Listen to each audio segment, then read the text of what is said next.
Hi friends, welcome to our channel super trade Lakshya. यहाँ बात करें किस तरीके से आप प्लान कर सकते हैं कल के लिए। परसों छुट्टी है थर्सडे को, तो कल एक्सपायरी होगी निफ्टी बैंक निफ्टी दोनों। तो यहाँ पे इंपॉर्टेंट है जानना कि सपोर्ट रेजिस्टेंस क्या है। फिलहाल अगर मार्केट का स्ट्रक्चर बोलें तो आज निफ्टी ने 100 पॉइंट का एक अपसाइड दिखाया मॉर्निंग में, उसके बाद पूरा गिव अप करके ऑलमोस्ट -60 तक आया। 160 पॉइंट का कैंडल था, लेकिन ओवरऑल जो ऑप्शन सेलर्स हैं वो ज़्यादा बेनिफिट में है। मुझे लगता है यहाँ पे 48,850 900 रेजिस्टेंस की तरह काम करेगा, और जो निफ्टी है उसमें 22,700 रेजिस्टेंस की तरह काम करेगा। ये दोनों एरिया एक सेलिंग जोन की तरह काम कर सकते हैं। निफ्टी में जो सपोर्ट है वो 22,530 के पास है। मतलब अगर यहाँ से गिरे तो हम 150 पॉइंट और यहाँ से नीचे जा सकते हैं, जो कि पुराना ऑल टाइम हाई था जिसको काफ़ी दिन तक इसने झेला और उसको तोड़ नहीं पा रहा था।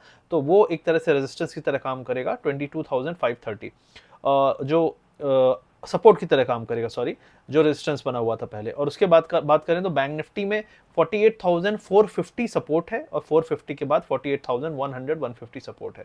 तो ये दोनों सपोर्ट हैं। गैप अप हुआ तो सेल हो जाएगा, गैप डाउन हुआ तो आपका बाय हो जाएगा। ओवरऑल नेट कल भी मुझे जो उम्मीद लग रही है वो ऐसा है कि देखो, डायरेक्शन तो एक पकड़ेगा, लेकिन उसके बाद डिके वाला जो एक फैक्टर है वो परेशान करेगा। तो ऑप्शन सेलिंग में ही मुझे लगता है ज़्यादा सेफ्टी है।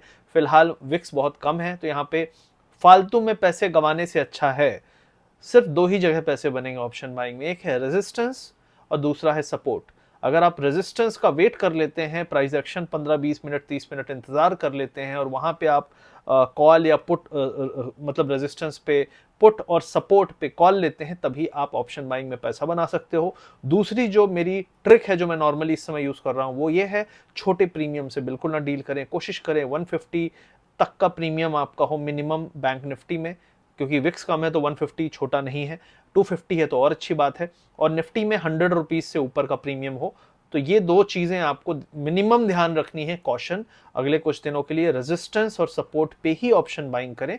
अगर आपको ऑप्शन बाइंग नहीं समझ में आ रही है तो सेलिंग करें, क्योंकि विक्स इस तरीके से कम रहेगा। दूसरी चीज है, मार्केट ऑल टाइम हाई पे है, तो गैप अप के बाद कॉल सेल करना is a safe deal. Gap down के बाद पुट सेल करना उतनी सेफ डील नहीं रहेगी, फिर भी कर सकते हैं। दूसरी चीज है, ब्लैक स्वॉन कभी भी आ सकता है, मतलब कि उठा और उस दिन 500 पॉइंट निफ्टी गिर गया एक दिन में, ये कभी भी हो सकता है। लेकिन ऐसा कभी भी नहीं होगा कि मार्केट गैप अप हुआ और गैप अप के बाद और 500 पॉइंट ऊपर चला गया निफ्टी एक दिन में, ये नहीं होगा। तो ये चीज आपको ध्यान रखना है। ग्रीन स्वॉन कहते हैं कि अचानक से बहुत बड़ा ग्रीन कैंडल बन जाए। तो अभी चुनाव चल रहे हैं, रिजल्ट आने तक या उससे 10 दिन 15 दिन पहले तक मार्केट ऐसा ही बना रहेगा।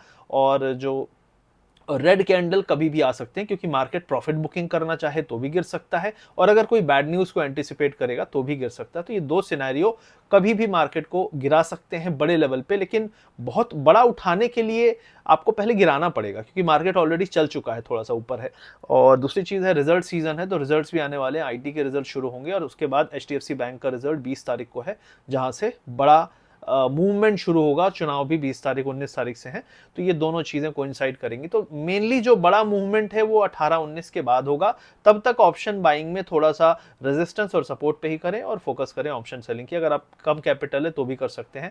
मैंने आज इसके बारे में अपने यूट्यूब लाइव में बताया था, तो वीडियो के पिन कमेंट चेक कर लीजिएगा। अगर आप सीखना चाहते हैं, हमारा A to Z प्रोग्राम है, हमारा स्कैल्पिंग और स्विंग का कोर्स है, और हमारे फ्री टेलीग्राम चैनल का लिंक है। ये तीनों चीजें वहां मिल जाएंगी। वीडियो अच्छा लगे तो उसको लाइक और शेयर जरूर करिएगा। मिलते हैं अगले वीडियो में। कल मार्केट खुला है, परसों मार्केट की छुट्टी है, तो फिर फ्राइडे को खुलेगा उसके बाद। तो thank you very much, see you soon, take care.